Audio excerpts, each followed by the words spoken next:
pamoja na hayo yote, Amani leo atuko naye hata hapa tulipo, hajui kinachoendelea.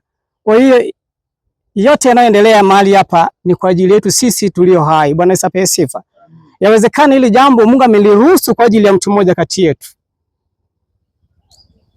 Bwana Yesu apewe sifa.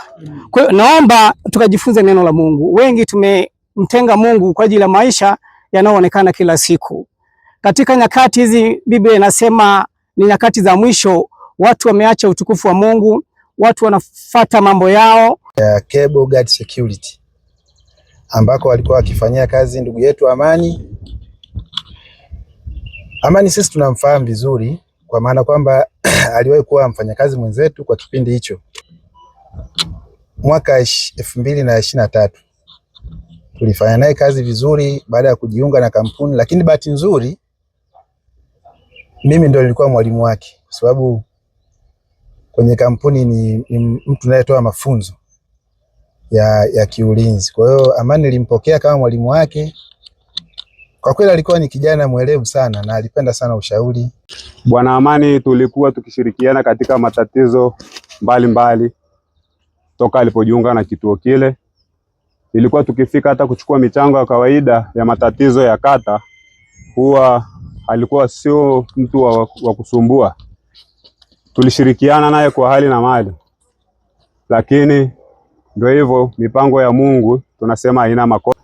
Leo hii yuko mahali alipo. Tunaamini Bwana Amani alikuwa na mipango mingi, labda alitarajia kuitimiza, lakini alishindwa kuitimiza kwa sababu mipango ya Mungu iliamua jinsi ilivyokuwa imepangwa.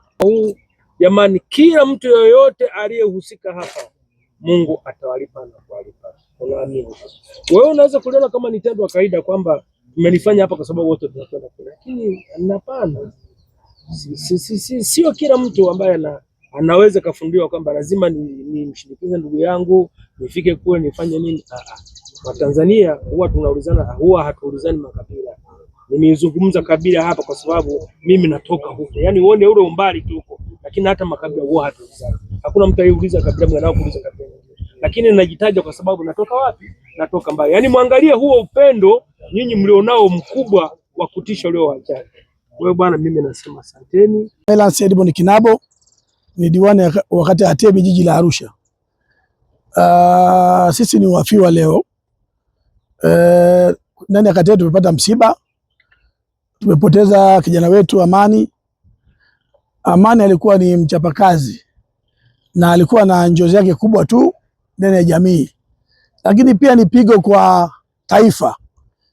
Tumepoteza mwananchi na rasilimali pia taifa yenye nguvu ya kutosha. Kwa hiyo mimi kama diwani wa kata ya Atemi sina budi kuja hapa kwenu kutoa pole nyingi sana. Kwamba pole sana. Sisi hatuchagui kusema huu msiba ni wa mtu fulani au jinsi gani. Nishakuwa diwani wa watu, msiba wote ni ya kwangu. Na mimi lazima niwaambie ukweli, bodaboda ni marafiki zangu sana na nawapenda mno. Sababu maisha yanaanzia katika kutafuta 100 mpaka kufika mamilioni, si ndio jamani? Na mimi kwa bahati nzuri nimepitia huko, nimestruggle mimi. Kwa historia yangu mimi struggle, mimi nimepiga picha, nimenyoa nywele, nimeshona viatu. Unaona, nimeaso. Sio kama hatujasoma, tumesoma kitu tumeamua kuaso, kutafuta maisha. Huyu bwana akupata ajali kwenye kuiba. Alikuwa anafikiria labda nikienda tupu ya pili naongeza tofali, au nikienda tupu ya pili naongeza mkate moja nyumbani, au nikienda tupu ya pili naongeza sukari dukani kwangu. Ndio ilikuwa mawazo yake. Anafikiria namna gani ya kuchangisha fedha ili maisha yake yawe mazuri sana na maisha yake. Alikuwa na ile spirit ya kutafuta hiyo fedha. Ndio maana alikuwa anasema niende siende. Ngoja niende nijaribu. Unaona? Kwa hiyo Mungu amefikia wakati wa kumchukua. Yeye ndio alimleta na yeye ndio amemchukua. Lakini sisi ambao tumebaki tusikate tamaa. Unaona? Na niwaambie tu, usafishaji ni kazi kama kazi nyingine. Sawa, tuendelee na taratibu. Tuwekee malengo, tutatoboa. Tushirikishane viongozi na wanabodaboda. Una wazo lako lete.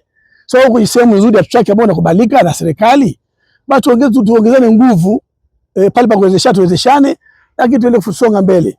Amani ametupa kama fundisho kwetu kwamba Mungu Yesu amechukua kwa kijana mdogo sana. Ama mtu akitegemea. kama Amani angetutoka sasa hivi, lakini tutafanya nini? Ni mapenzi yake. Hawezi kumchagulia Mungu kumchukua mtu wake anapotaka yeye. Na ili sisi tukutane hapa tuzungumze. Tuna changamoto kweli, mtumishi amesema hapa. Sisi boda boda kwenye vikao vyetu pia tuelimishane, tusidanganyane. Ukiona mwenzio anapotea mrudishe. So hii ni struggle kufikia ile nchi ya ahadi. Mrudishe, mwambie hapana, kidogo pombe punguza. Hicho usifanye, sio sifa. Unaona, tutunze afya zetu. Afya ni muhimu sana. Ndugu zangu, mtaji wa kwanza ni afya. Inatokea siku sio umeshapasua, yani malengo yako yameshatimia, afya imeshadorora. Sasa unaweza kuguza tena issue yako ya ugonjwa. Unaona, tunaomba sana tuvumiliane, tu taratibu, vitu ambavyo sio vya msingi tupunguze, tuiachane navyo. Kwa msiba huu wa ndugu wetu, mimi naomba tu familia mnakuja hapa, sisi tuko pamoja, tunapa pole sana.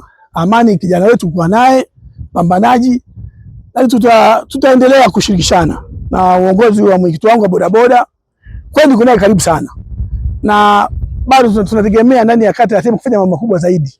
Tunawaahidi tu kufanya mambo makubwa zaidi, na watu wa bodaboda tukae nao, tujitengezee mtaratibu mwingine mzuri wa kuweza kwenda mbele kwa wepesi. Najua ni changamoto, mtu ana struggle kwa ajili ya changamoto, sio kwa ajili ya nani, sio kwa ajili ya sema anazo, angekuwa anazo angetoka.